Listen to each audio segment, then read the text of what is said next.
Nakatagpo nga itong si Batang Gwapito ng kanyang perfect na kalaro dito sa beach. Ayan, siya yung anak ng aking kaibigan. Naku, ayan, ano kayang pinag-uusapan nila? Nakakatuwa.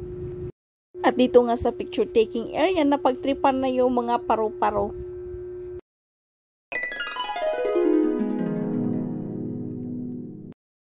Have a blessed day everyone. In this day of November 6, meron kaming lakad ni Batang Gwapito at ito'y tulog na tulog pa nga. Niready ko na yung ibang dadalhin namin kasi pupunta kami mamaya sa beach sa birthday ng anak ng aking kaibigan. Yan, tulog na tulog pa siya. At habang tulog pa nga ang Batang Gwapito ay niready ko na yung mga dadalhin namin mamaya para hindi ko na makalimutan. Kasi pag niready ko yung nagising na si Batang Gwapito, yung iba makakalimutan ko, especially yung didi niya at gatas. Yan ang pinaka-importante.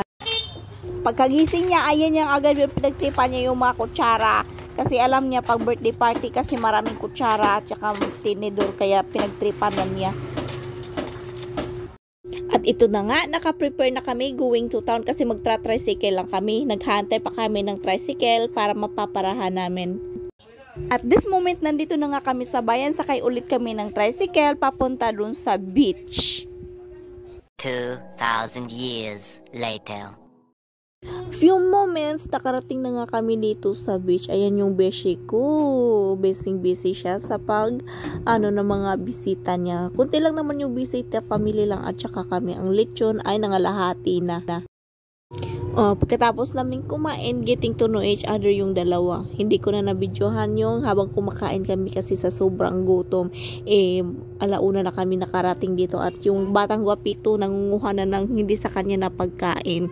At dinalhan ko din siya ng Cerelac kasi ayaw niya kasing kumakain ng mga dry foods.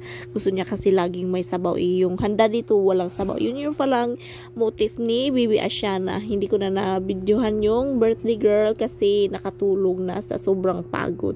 Yun yung bishi kong isa, si Aileen yung tatlo hindi nakarating kasi may mga kanya-kanyang business. Ang ganda dito, sobrang maaliwalas. Sila lang yung guest kaya at hindi din naman peak season kaya na-timingan na sila lang yung guest na nandito, hindi masyadong matao. Ang ganda-ganda, yan ang Batang Gwapito nag-enjoy. Ayan naman, iba naman yung dapat pagtripan niya. Yun naman yung mga paro-paro dito sa picture taking area.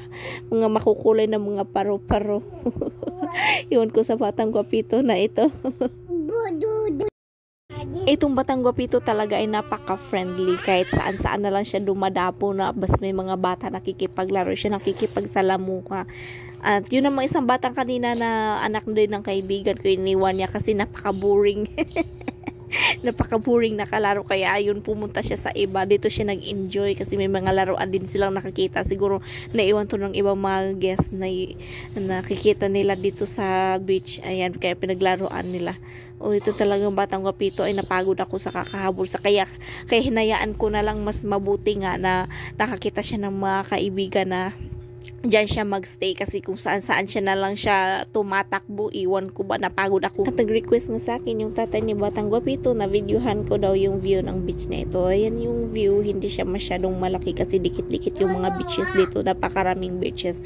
Pero maganda din naman at saka maaliwalas. Marami din silang mga cottages. At saka hanggang dito na lang kasi uuwi na kami pagkatapos nito. Bye-bye!